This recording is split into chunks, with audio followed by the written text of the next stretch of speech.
Would you raise your hand and tell me how many of you have been attending your first poetry reading ever?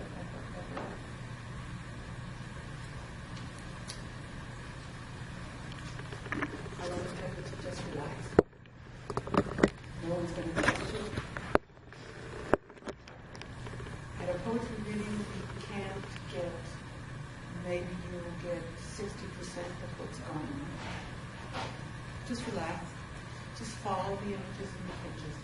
I'll take you on a trip. Okay?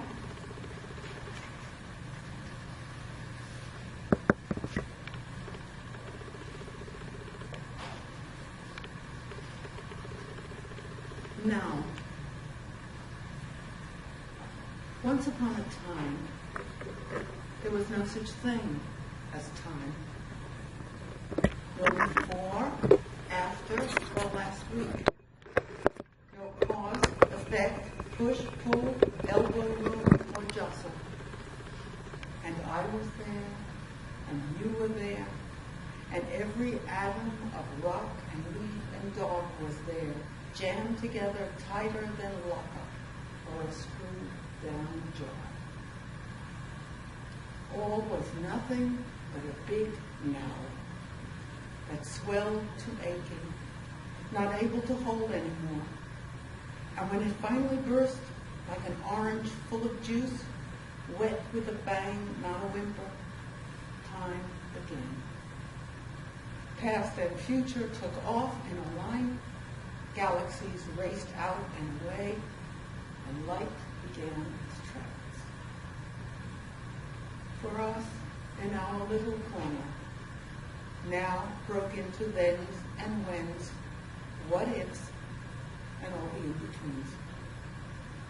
We needed bridges and hyphens to fill the gap, electricity to arc the void, parentheses to hold it in, leaving us lost, having to maneuver here to there and back again.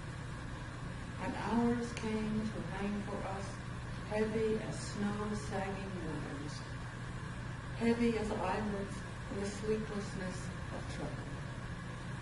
For what is blood running in circles compared to time that only knows zoom and straight ahead?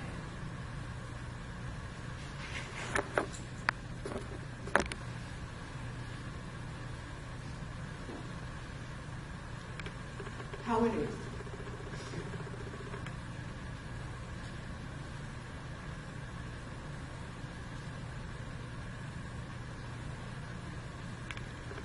Let's go, come on.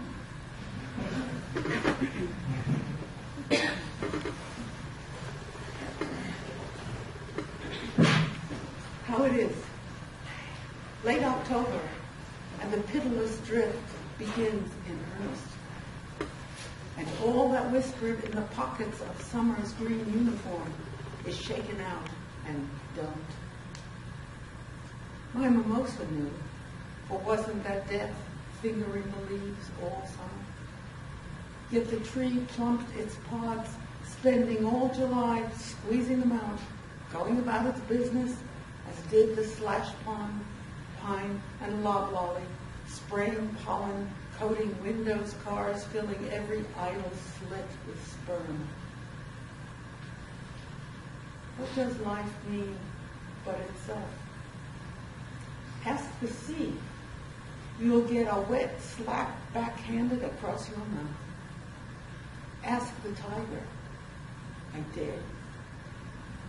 And your life, with its tedium of suffering, what does it mean but what it is?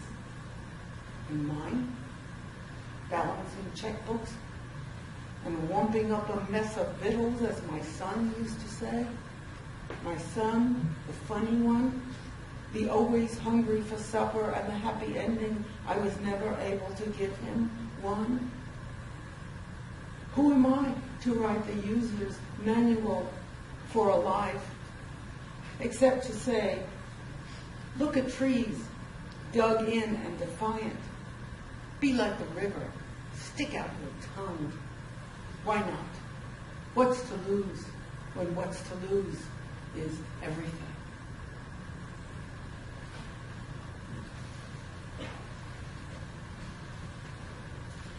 if you've ever noticed how in September the sky gets bluer. How many of you have ever seen it, ever realized it? In September, it just gets bluer. So I looked that up on the net. You can look up everything. In this poem, I mentioned somebody called my sweet young thing. My sweet young thing is my sweet young thing. He's my second husband, and he's much younger than I am. Of course, we've been married for 20 years, and he's getting a little bald and got himself a little belly now. He's still my sweet young thing. This is called Bluer Than Blue. Scientists say cosmic dust is the cause, or vapor, wavelengths, or Lord Rayleigh's law of scattering.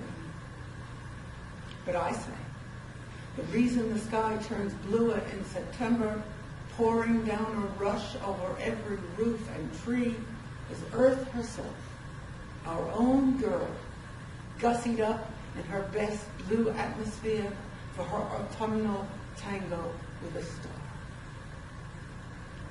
Lie still, spine flat to the ground, turn off the radio in your head, hold your breath and hush.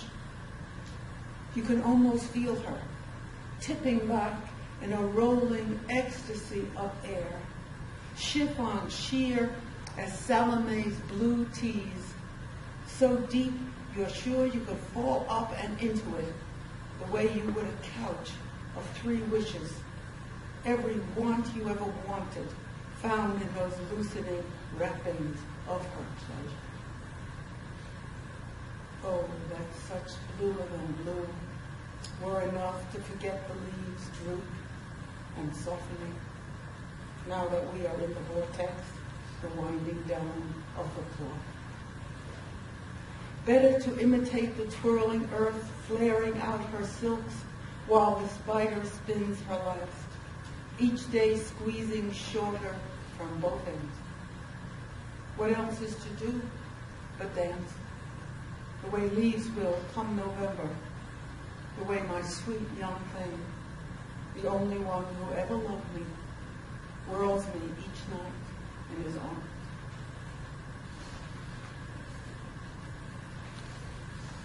The next poem is to all the professors sitting in the audience. Would you please raise your hand? This is to you. When I first got married to my sweet young thing, we used to talk about our intellectual life. So I used to make fun of him. Don't give me that. So there's a last line here about the intellectual life. This past summer, we took a car out and went to 22 states and 10,000 miles, traveling through the West and the far Northwest. And one of the things that we saw were the redwood trees and the sequoias. Would you raise your hand if you've ever seen those things? Only a few of them. Make sure that you go and see them. You know what I'm talking about, these great pictures. This is called another postgraduate tutorial. Very large things seem to have inordinately small beginnings. Redwoods sprout from notions tiny as tomato seeds. Sequoias from flakes no larger than what's in your morning bowl. But once sprouted, they keep on growing, unlike us, who stop when the right gene kicks in. Nor do they die as we do, age or accident, disease or the nearest bridge.